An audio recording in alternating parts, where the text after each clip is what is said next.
In this video, we're taking you through how we converted our Starlink Gen 2 into a mobile system.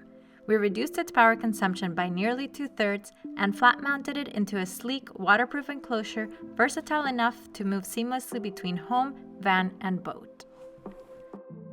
This is a Gen 2 Starlink dish. The Gen 3, which are just flat mount, and they're a lot more expensive. But if you have a Gen 2 and you want to flat mount it, it is possible. At the time, we couldn't get a hold of a CNC machine before a trip, so I ended up doing this whole thing by hand with the router.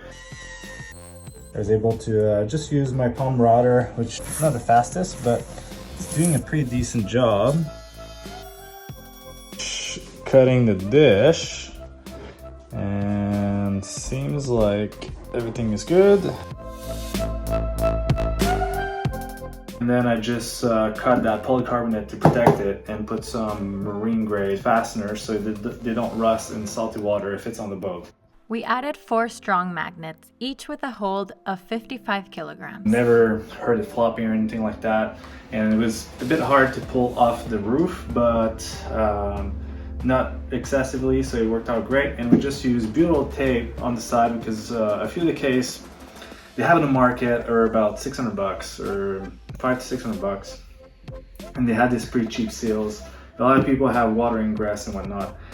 We didn't take that chance, so that worked really good. And then we just put the connection, the regular connection for the cable right here. We were pretty happy with the result of the flat mount, and now it was time to convert the router into 12 volts. The router needs 48 and 12 volt input, so we actually put a converter here that converts 12 volt to 48 volts.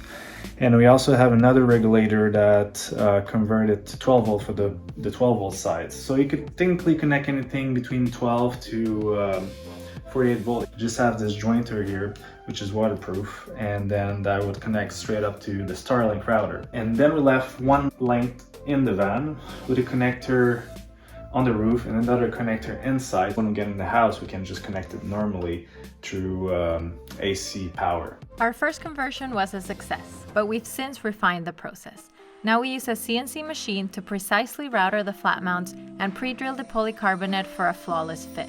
We've also added a custom touch by 3D printing the router plate with a transparent accent inspired by the northern light or a satellite in the sky. So we're just testing the device before sending it out. Right now it's been 39 to 45 watts, which is at least half of what they would consider normally. We're gonna do speed tests, see how much we're getting. So we're actually getting almost 200 megabytes per second, flat mounted. We offer the flat mount in both black and white, along with the service to convert your router to 12 volt.